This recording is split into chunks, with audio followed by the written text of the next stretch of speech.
To watch the live streams of the UBC title match Mochy vs Sander, the greatest super fight of all time, go to YouTube and subscribe to Backgammon Galaxy's channel. And now, let me introduce Super Grandmaster Mochy. I'm here with Super Grandmaster Mochy. Thanks a lot for joining us for this interview, Mochy. Hi, Mac. Very good. Very honored to be here. And thank you very much. It's our pleasure. So, Mochy, the Ultimate Backgammon Championship was created to find the best backgammon player in the world. And next week you'll be facing off against Sander Lylloff from Denmark. What are your expectations for this super fight? Yeah, I mean, this is really exciting because this is the only tournament that decides the best player in the world. And I'm going to play a 12 set of 7-point match. And this is the first time for me to play a 12 set against the same people. And of course, the competition will be very hard because Sander is really strong player. I know him from a long time ago. And he's really talented. So, it's not easy. So I know already that I was talking to one of the bookmakers setting the line, and they have you as the favorite. So how do you feel about that? I feel nothing about it. I mean, who cares? I mean, this is a backgammon. You have to play your best. On this level of the competition, if you screw up one thing, that's enough. You have to play your best and then see what happens. I don't care what others says. They know nothing about it. And I know Sander is really, really tough, and I'm pretty sure he's prepared for it. Okay. So what, when you say that he's tough, what kind of expectations do you have for his game? It could be in terms of PR, but it could also be in terms of other things. He's basically smarter than I am, and he is. He's quick thinker. He can find the best play like this, And I'm like opposite. I'm slow. I'm not smart, but I met him like 12 years ago, right? And he was already like very genius. And when he's in the zone, nobody can touch him basically, right? He could play like 1.5. It's easy for him, right? So I don't know how often he plays right now, but I'm pretty sure that he will show his best. So what can I say? I should play my best, which is probably like 2.5. If I could manage to do that, maybe I can win. But I don't really know what's gonna happen. Okay. Sander is really tough. He probably don't study as much as I do, but he still have things in his mind. We are different. Yeah. So one of the storylines coming into this super fight is that Sander was kind of dominating a decade ago from the mid-zeros and maybe like 5 years ahead. And then he kind of retired from the tournament scene. And that's really when you came in and took over and has been dominating and been number one in the world for the last decade or so. Yeah, I would say there was a time that Sander was the number one player in the world, of course. Yeah. Although he wasn't really ranked number one in the Giants list, but I knew that he was the best at some point, for a period of time. I don't know how he plays right now. So what's your question now? Yeah. So basically, I'm just outlining the story here that he kind of was the number one, and now he's coming out of retirement to take out the current champion who's been sitting on the throne for a long time. Would that be a fair way of looking at this match? Yeah, I don't know. Sander plays Monte Carlo last year, and I saw his matches from last year, and he he had like a very impressive PR.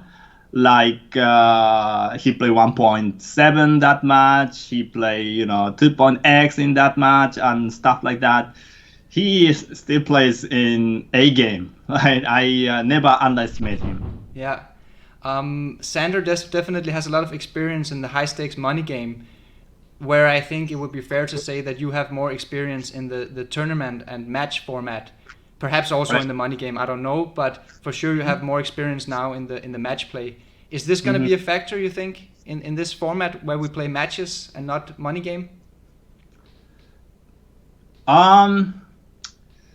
Yeah, match is a little bit different. Maybe I have small edge in match game, but backgammon is mainly understanding of the game.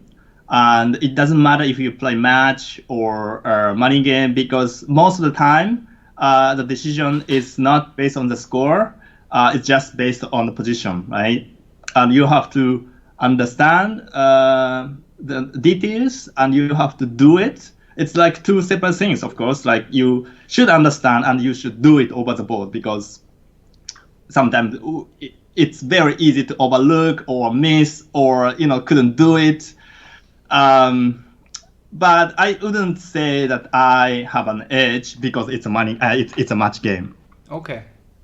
What do you think about the format and the rules for this setup, that we play 12 7-point matches and you gain 1 point for a match win and 1 point for a PR win? How does this format fit you? It's really challenging because you have to play good to win the match. You can't just be lucky to win the match. You have to also be lucky, and not only once, but you have to be good in 12 games. 12 sets. So I would say there are lots of skill in it, much more than usual competition, such as like 12 sets of just 7-point match, which is a lot, but still a lot of luck factor because the randomness. But if you have to play good in terms of PR, then it's very, very different. But still, of course, there are lots of luck factor still in it, because say I'm like 2.5, but I play 3 or I play 3.5 in a bad day, and I could play 1.5 in good day. So there, the variance. But anyway, this is a competition, so you have to set your highest bar in highest peak in the competition, and that's my job, and that's his job too. And I'm excited, but also I'm a little bit scared, But I'm also, I'm very happy to get this opportunity, because how often do I get this kind of competition, right? Of course, I could win more tournaments in the future, right? But this is the one that I really want to win. Mm-hmm. I want to win this one more than World Championship, for example. Wow, that's huge. So the idea of the UBC, the Ultimate Backgammon Championship, is truly to find the number one player in the world. And I agree that, of course, it wouldn't be the same if you didn't play Mochy. So I think the world is grateful for you participating in this. And whoever wins this event will have a very strong argument of calling himself the strongest backgammon player in the world. So with regards to the future, hopefully Backgammon Galaxy can continue to host this championship. And next year we'll try to find a new contender, perhaps through a contender series. Would you be willing to defend your title in case of you winning this year, next year? Yeah, that's the idea, of course. Hopefully I'm gonna beat Sandra this year, and I wanna be a champion until next year, and I wanna play the best challenger next year, and this will be exciting for me. And I wanna be a champion as long as possible, of course, until I die. But It's so fun. It's so fun just to think about it. I mean, I also think that scenario that I lose, then I gonna challenge next year, or I couldn't even challenge next year. I don't know, but it's just exciting. Very cool. Thanks a lot, Mochy, for taking your time for talking, and I'll see you in Monaco. Thank you. Thanks a lot, Mark.